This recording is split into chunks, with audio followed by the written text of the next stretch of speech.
Olá, segunda série do ensino médio. Tudo bem com vocês? Eu sou o professor Rosângelo Assis, de Filosofia. Vamos ver o que vai acontecer nessa aula? É a aula 10, a aula de revisão e avaliação. Perfeito? Então, venham comigo. Vamos à nossa aula então, gente.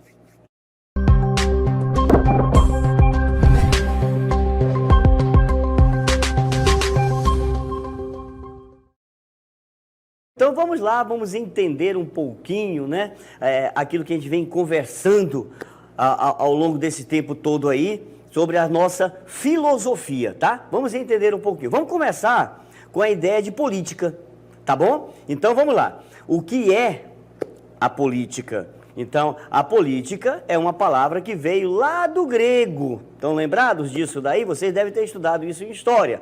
Polis. Lembra que a Grécia se dividia em cidades-estados, né? Cada cidade, estado, tinha a sua liderança, tinha a sua organização sociopolítica e econômica. Então, dali vem a ideia de política. E ela designa o quê? A atividade humana que se refere à cidade, tá? Por isso ali a ideia de cidade-estado. E, nesse primeiro momento, a ideia de política é o bem comum. Tá bom? Então, política, na tradição grega, está ligada àquela arte de governar a cidade. O governo dos cidadãos. É aquela ideia de que todos têm os mesmos direitos, né? Tem que cumprir bem os seus deveres também. E tudo aquilo que eu vou fazer é para o bem comum. Perfeito? Então, muito bem. Baseado nesse conceito inicial, nós vamos conversar sobre a filosofia política. Tá certo? Olha só, a reflexão filosófica acerca da política, ela contribui para a nossa educação enquanto cidadãos e nos fornece uma base para o exercício da cidadania. Isso é muito importante, tá? Essa cartela aqui é muito importante entender, tá? Enquanto que contribui para a nossa educação enquanto cidadão, está dando a base para que eu possa exercer dentro da sociedade essa minha cidadania, tá certo? Então, a importância de estar presente nas discussões que acontecem dentro da comunidade. Isso é muito importante, tá bom, meu povo? Vamos lá então, olha só. Vamos entender um pouquinho a questão de política e poder no mundo de hoje. Estão vendo ali do lado, né, aquele quadrozinho ali, muito interessante, né, mas daqui a pouco a gente vai ver um pouquinho sobre Norberto Bobbio, e ele vai dizer que existe uma maneira diferente de entender a política, porque antes nós tínhamos os poderes executivo, legislativo e judiciário, e Norberto Bobbio vai dizer, não, não é só isso mais. Hoje nós temos esse poder econômico muito forte, empurrando os outros. Empurrando o poder político, empurrando o poder público e quase ali já massacrando o poder social. Então, no mundo de hoje, essa ideia, né? O poder político é um poder que um homem pode exercer sobre os outros. A exemplo da relação, por exemplo, entre ali, né? Governante e governados, tá? Povo, sociedade, que é o povo, né? O povo e a sociedade são esses governados ali. E o governante está ali e vai fazer o quê? Exercer um poder sobre os demais. Isso é bem importante de entendermos. Tá claro isso daí, então? Conseguiram acompanhar bem esse primeiro momento aí, né? É válido lembrar, né, que aqui no Brasil, por exemplo, nós tivemos um processo político bem interessante, né? E algumas vezes mais conturbado, outros menos, mas a gente sempre passou por momentos políticos bem interessantes aqui no nosso país. Por exemplo, nós começamos o nosso momento político como colônia de Portugal. Estão lembrados disso daí? E como era colônia de Portugal, o que acontecia? Nós éramos governados por um rei. Estão lembrados? Cadê Dom João aqui aparecendo pra gente, né? Dom João VI, olha aí, Dom João VI, tá? Então, um rei nos governava. Era o rei de Portugal que governava a colônia de Portugal, que era o Brasil. Esse processo, ele vai passar, tá? vai chegar um momento que Dom João vai embora, deixam os seus filhos e depois o neto, né, que é o Dom Pedro I e o Dom Pedro II. O Brasil passa a império, né, se torna um império, mas logo depois o Brasil se torna o quê? Uma república. Marechal Deodoro da Fonseca, que vai aparecer aqui com a gente, vai ser o responsável por essa transição, o nosso primeiro presidente, tá bom? Marechal Deodoro da Fonseca. Aí o Brasil passa a ser o quê? Um país presidencialista, né? Democrático, tá certo? Lógico que na história do Brasil, alguns momentos, essa democracia vai ser um pouco conturbada, né? Mas isso aí são cenas de outra história. Aqui está pensando em refletir filosoficamente essa ideia de política. Por isso que eu vou chamar Norberto Bobbio. Bobbio, ele diz que aquelas 3 formas de poder, que são o quê? Os poderes executivo, legislativo e judiciário, de fato, não ocorre ali. Por quê? Porque o que manda, o que comanda realmente, o que é? É o poder econômico, é o poder ideológico e é o poder político, tá? A economia controla, vamos dizer assim, tanto o ideológico como o político também. Lembram que nós conversávamos sobre essa ideia desse executivo, legislativo e judiciário? O executivo é o responsável pelo quê? Né? Por administrar, né? Todas as leis que estão executadas, né? Por isso que é executivo. Ele vai executar, ele vai colocar em prática, ele vai administrar tudo isso daí. O legislativo é o responsável por quê? O nome já vem dizendo, por legislar, por fazer essas leis. E o judiciário é aquele que vai fazer com que essas leis realmente funcionem, né? E vai ter que punir ou não, caso essas leis não sejam obedecidas. Perfeito? Então, mas Norberto Bobbio traz essa novidade para nós, do poder econômico, do poder ideológico e do poder político. Nesse sentido, nós vamos conversar um pouquinho sobre os jovens também. Por quê? Porque os jovens, eles são peças fundamentais e importantes desse processo político, né? Dentro de um país. Eles são, por exemplo, fortemente a favor do voto. Mas os jovens, eles não sentem, né, que ele seja mesmo o quê? Uma ferramenta democrática suficiente para alcançar mudanças. É muito importante entender. Os jovens reclamam que muitas vezes não são ouvidos, não é? Que não os escutam realmente. E muitas vezes o jovem acaba deixando de participar mais ativamente como deveria participar. E como na história do Brasil, eles já participaram muitas e muitas vezes. Nesse pensamento, 3 pontos são importantes e precisam ser destacados. Vamos lá. O primeiro ponto. Os jovens, eles valorizam a política e valorizam também a sua participação social, tá? A prova disso é que desde a juventude, muito jovem mesmo, vamos dizer assim, lá na sua adolescência, nas escolas, eles já começam a participar dos grêmios estudantis, né?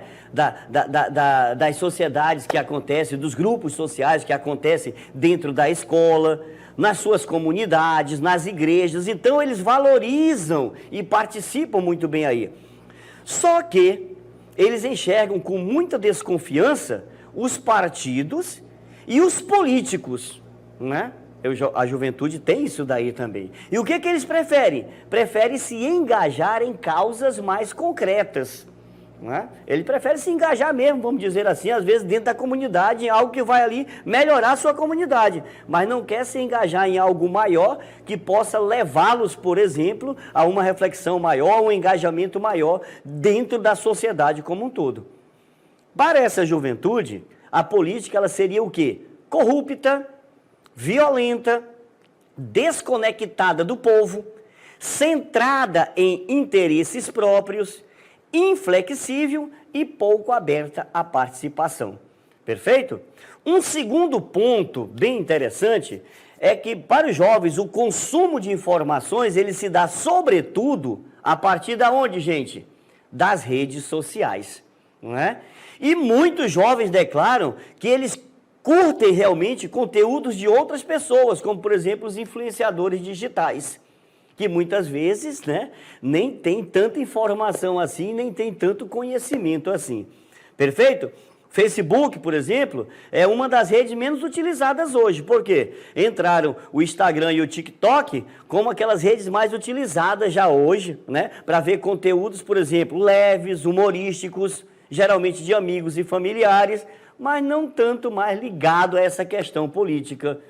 A maioria da juventude não quer acompanhar ou prestar atenção nisso daí. Por quê? Porque já acha enfadonho, né? Já acha corrupto, já acha aquilo que estava lá no primeiro ponto. E aí se dar ainda o terceiro ponto, que é mais complicado ainda. Por quê? Porque todos os jovens dizem sentir o quê? Receio de serem enganados por meio de mensagens falsas, os famosos fake news, que estão tomando conta aí. Então, eles afirmam que, embora a mídia hegemônica também seja parcial e enviesada, é no ambiente online que a desinformação é abundante. Estão conseguindo acompanhar isso daí? É importante isso daí, né? Aquela mídia, né? Olhem para mim aqui. Aquela mídia lá, ela é muito importante e muito interessante, realmente. Porém, é lá também que se dá a desinformação. E é lá também que muitas vezes se quebram isso que nós vamos começar a falar aqui, que são os valores. Os valores de liberdade, de solidariedade, de igualdade, de equidade, singularidade e todos esses outros que estão aparecendo aqui na tela para vocês, né? Essa infinitude de valores aí que muitas vezes hoje estão sendo o quê? Esquecidos, abandonados, né? Que muitas vezes lá na rede social a gente não vai mais encontrar, né, pessoas defendendo esses valores. É muito importante a gente prestar atenção nisso daí. O ser humano e os valores têm uma relação muito grande, tá? O homem é um ser incompleto e que, para viver, precisa do quê? Da ajuda de outras pessoas. Nós não somos ilhas, né? Nós precisamos da ajuda de outras pessoas. Para isso, a gente precisa o quê? Se prover de várias coisas. Vocês estão vendo a imagem aí, né? Como era que viviam os seres humanos. Vocês vão ver agora aqui, olha só. Mostra um pouco uma ideia, né, de como nós vivíamos dentro das nossas comunidades. E como vivemos hoje ainda, né? Muitas vezes mudando ali uma coisa ou outra, mas olha só, nós vivemos o quê? Dependendo uns dos outros ainda, tá? O ser humano, ele não consegue vivenciar, não consegue trabalhar sozinho nesse sentido. Ele precisa de outras pessoas. Só que para conviver com outras pessoas, ele precisa abrir mão, muitas vezes, de certas coisas para poder entrar em contato com o outro. Vamos lá, vamos ver alguns desses valores fundamentais aí. Por exemplo, a questão da liberdade. Tá? A liberdade, ela é classificada pela filosofia como a independência do ser humano. Nós estamos falando de autonomia, autodeterminação, espontaneidade, intencionalidade. Nós temos um filósofo chamado Jean-Paul Sartre, que ele dizia que o homem é condenado a ser livre. A mulher é condenada a ser livre. O ser humano em si é condenado a ser livre. Por quê? Porque no momento que eu tenho essa independência, eu não posso jogar nos outros a culpa das minhas escolhas. Eu faço escolhas. E se eu faço escolhas, eu vou ser o quê? Responsável por elas. E eu não posso fazer o quê? Culpar outras pessoas por essas escolhas aí. Olha a questão da liberdade aí, né? Independência, autonomia, autodeterminação. Tá? Um outro valor extremamente importante na nossa sociedade está aqui. Nós estamos falando de solidariedade. A nossa sociedade está precisando muito de solidariedade. O que é a solidariedade? É a capacidade de ter simpatia e atenção com outra pessoa. O que demonstra a valorização, a importância dada a outras pessoas. Entenderam? Gente, isso aqui é importante, olha só. A capacidade de ter simpatia. De ter o quê? Atenção. com a outra pessoa. Olha a ideia da empatia aí também, né? Quando a gente fala de simpatia, eu já trago a outra palavrinha chamada empatia, que está muito em moda na nossa sociedade hoje. O que é a empatia? Se colocar no lugar do outro. Isso é muito importante, porque muitas vezes, quando a gente fala, por exemplo, de racismo, como você seria se sofresse aquele racismo? Então se coloque no lugar da pessoa que está sofrendo, não é? Aquela discriminação, o racismo político, social, econômico, religioso, de etnias, né? Como você se coloca, né? O que a gente percebe muitas vezes é que está faltando um pouco essa solidariedade dentro de nós e, consequentemente, na comunidade. Esse sentimento de solidariedade, vamos ver aí, olha só, ele se caracteriza pelo interesse verdadeiro de se unir ao sofrimento ou à necessidade de alguém, ajudando-o no que for preciso. Essa é a ideia da solidariedade, tá?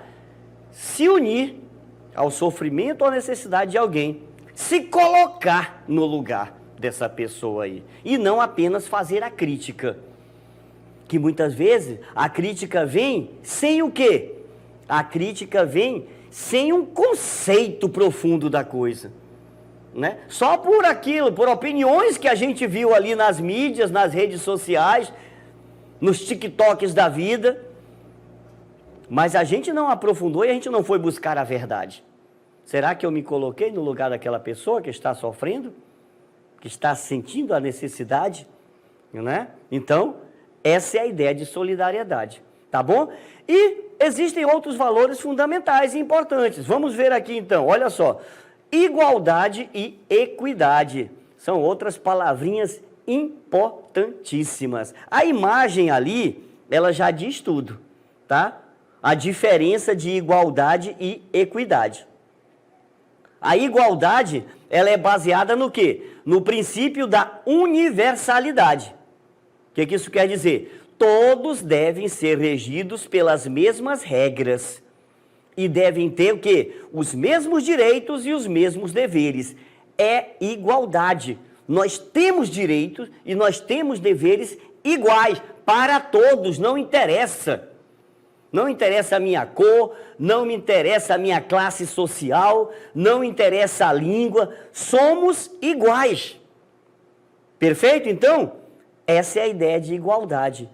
E equidade, professor? A equidade, qual é a diferença? Ela reconhece que nós não somos totalmente todos iguais, porque nós precisamos ajustar esses desequilíbrios que acontecem dentro da sociedade. Então a equidade, ela complementa a igualdade. Por quê? Porque ela diz assim, nós somos iguais? Somos. Mas existe algumas diferenças aí que a gente precisa equilibrar. A gente vai precisar equilibrar. E aí nós falamos mais uma vez dessas diferenças econômicas, sociais, religiosas, né? E ali, vocês podem ver ali na imagem, bem legal isso daí, tá? O mais alto, o médio e o baixinho. É tudo igual, todos estão ali, é igual. Mas equidade seria o quê? Aquele mais alto entregar para o baixinho o seu caixote. Porque aí, né, ficaria o quê? Mais iguais ainda. Entenderam isso daí? Então, curtiram a nossa revisão? Nós falamos de política, né? Nós falamos daquela ideia de Bobbio, né? Que não é mais o legislativo, o executivo e judiciário que continuam ali, tá? Mas junto com eles, quem manda hoje é o poder econômico, né? O poder ideológico, o poder político, que faz parte também desse processo, só que a ordem mudou, né? Econômico, ideológico e político. É o econômico comandando tudo. E nós falamos dos valores, da importância desses valores para a nossa sociedade e falamos também de quê? De como a juventude tem que estar cada vez mais preparadas para atuar dentro e para ser o quê? Protagonista dentro da sua própria história, dentro desse mundo, dentro dessa sociedade. Perfeito, então, pessoal, eu espero que tenham conseguido acompanhar direitinho aí a nossa revisão. Até a próxima.